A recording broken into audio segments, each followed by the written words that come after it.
আসসালামু আলাইকুম। টানা 5 দিনে ডেঙ্গু বেমারে আক্রান্ত হয়ে অনেক মানুষ নিহত এবং আহত হয়েছেন বাংলাদেশে। আজকে এই ডেঙ্গু বেমার নিয়ে কিছু কথা বলবো এবং এটা কিভাবে প্রতিরোধ করা যায়, এই ডেঙ্গু বেমার থেকে কিভাবে বাঁচা যায়, সেই সব নিয়ে আজকে আলোচনা করব। দেশে সর্বশেষ 24 ঘন্টায় গতকাল শনিবার সকাল 8টা থেকে আজ রবিবার সকাল 8টা পর্যন্ত দেশে ডেঙ্গুতে আক্রান্ত হয়ে একজনের মৃত্যু হয়েছে। এই নিয়ে টানা 5 দিন ধরে এডিস মহাবাহিত এই রোগে মৃত্যুর ঘটনা ঘটল। 5 দিনে অর্থাৎ 25 থেকে 29 জুন ডেঙ্গুতে মারা গেছেন 8 জন। সর্বশেষ 24 ঘন্টায় ডেঙ্গুতে আক্রান্ত হয় হাসপাতালে ভর্তি হয়েছে 383 জন। ব্যস্ত অধিদপ্তরের বিজ্ঞপ্তিতে এই তথ্য জানানো হয়েছে। প্রিয় দর্শক, আপনারা তাহলে বুঝতে পারছেন যে কি পরিমাণে এই ডেঙ্গু বেমারটা ছড়িয়ে যাচ্ছে পুরো দেশে। চলতি বছর এখন পর্যন্ত ডেঙ্গুতে আক্রান্ত হয়েছে 9,867 জন। এই সময়ে মৃত্যু হয়েছে 42 জনের। আক্রান্তদের মধ্যে 4,443 জন বরিশাল বিভাগের, অর্থাৎ মোট আক্রান্তদের 45% এই বিভাগের। এই বিভাগের জেলা বরগুনায় আক্রান্তদের সংখ্যা 2,669 জন। এখন পর্যন্ত দেশের 27% ডেঙ্গুতে আক্রান্ত হয়েছেন এই জেলায়। ডেঙ্গুতে মারা যাওয়ার ব্যক্তিদের মধ্যে 11 জন বরিশাল বিভাগের হাসপাতালগুলোতে।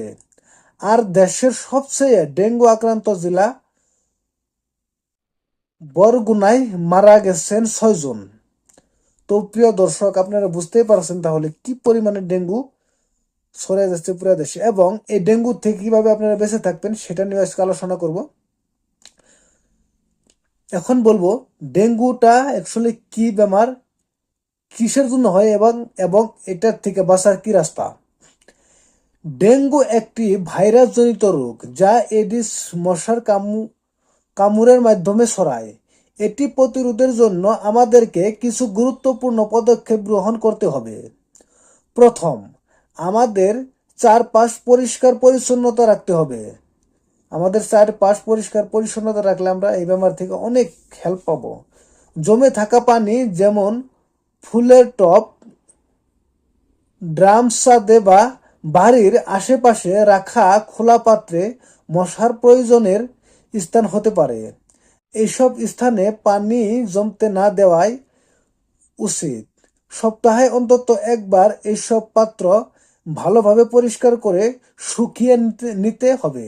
দেখেন, আমরা অনেক সময় কি করি, আমাদের বাড়ির চারিপাশে আমরা প্লাস্টিকের বোতল, ডাস্টবিন কিছু এইসব বস্তু রেখে দেয়। সেখানে কি হয়, বৃষ্টি পড়লে পানি জমা হয়। পানি জমা হলে সেখান থেকে মশার সৃষ্টি হয় এবং সেই মশায় মানুষকে যদি বেশি বেশি কামড়ায় তাহলে ডেঙ্গু বেমার হতে পারে। দ্বিতীয়ত, মশারি ব্যবহার করা উচিত। মশারি আপনারা অবশ্যই ব্যবহার করবেন। বিশেষ করে দিনে ঘুমালে কিন্তু মশারি ব্যবহার করা অত্যন্ত জরুরি। এডিস মশা সাধারণ সকাল ও সন্ধ্যায় বেশি সক্রিয় থাকে, তাই এই সময় সতর্ক থাকা জরুরি। দেখেন, যে মশায় কামড়ালে ডেঙ্গু বেমার হয় সেই মশাটা সকালে এবং সন্ধ্যায় সক্রিয় থাকে, মানে বেশি বেশি কামড়ায়। সেজন্য আপনারা সকালে বা সন্ধ্যাবেলায় মশারি অবশ্যই নেবেন। তৃতীয়, পুরো হাত পা ঢাকা এমন পোশাক পরিধান করা উচিত। পুরো হাত পা ঢেকে থাকে এরকম পোশাক পরিধান করবেন আপনারা, যাতে মশা কামড়াতে না পারে।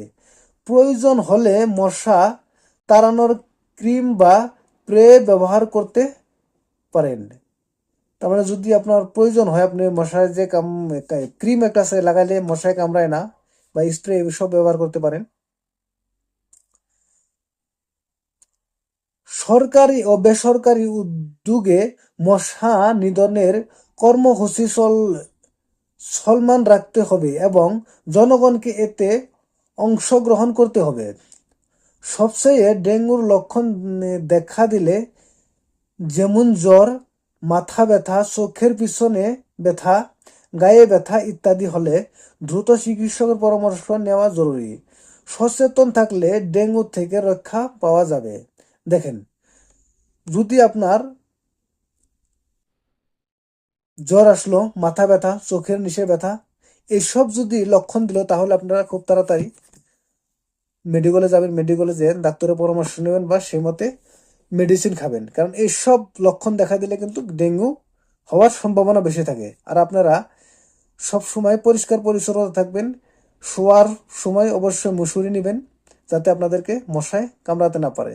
এরকম করে চললে কিন্তু আপনাদের ডেঙ্গু হওয়ার থেকে অনেক রক্ষা পাবেন। আপনারা সবাই এই নিয়মগুলো মেনে চলবেন, এটাই অনুরোধ রইল। সবাইকে অনেক অনেক ধন্যবাদ ভিডিওটা দেখার জন্য। ভিডিওটা ভালো লাগলে অবশ্যই চ্যানেলটাকে সাবস্ক্রাইব করবেন। আসসালামু আলাইকুম সবাইকে।